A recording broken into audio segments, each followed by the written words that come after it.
A raunchy extract from Prince Harry's new memoir Spare left the hosts of Australia's Today show visibly repulsed on Wednesday. Harry reveals he and Meghan spent the night at one of the Soho House branches on the day of the anniversary of Princess Diana's death, and recalls waiting breathlessly outside a room until she opened the door and pulled him inside.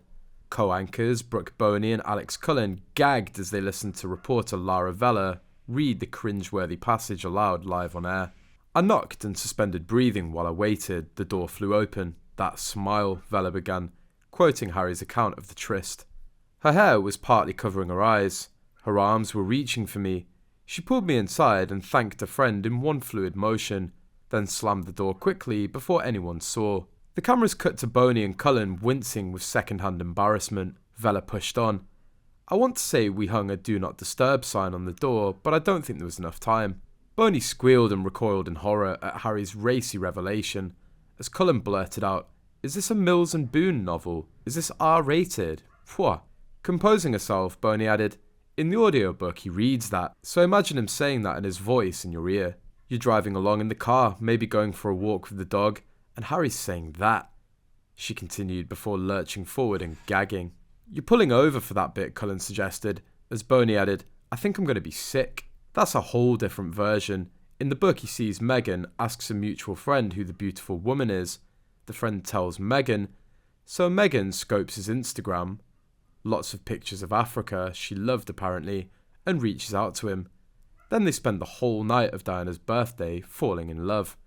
Harry was slammed for calling himself a feminist while showing zero regard for his own partner. One royal fan criticised the prince, saying, "I'd be furious if my husband broadcast to the world details of one of our intimate encounters." Harry calls himself a feminist in solidarity with women's rights, but shows zero regard for or respect towards his own partner. The encounter that he describes sounds like nothing more than a furtive hotel hookup with a sex worker. His misogyny is also blatantly evident when he boasts about how surprised his family would be that he managed to score a hottie for a girlfriend. He's so archaic and such a jerk. Another chimed in, "Meghan used to be a sex worker, aka yacht girl. That's why it sounds like one here." Harry's narrative certainly isn't helping to dispel that theory. In his book, Harry admits he had competition for Meghan as 6 other guys were asking about her. What competition? Yacht girl competition. Harry detailed how one day, scrolling through Instagram, he came across a video of his friend Violet. Violet had posted the video to her page. He talked of how, despite the women having superimposed dog filters on their faces, something about the unknown woman with Violet stirred his attention. An odd sensation, he said, given that he'd encountered hundreds of thousands of people across the planet in his lifetime.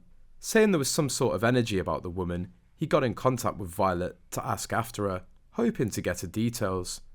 After finding out why she was in London, she was doing a fitting at Ralph Lauren, where Violet worked.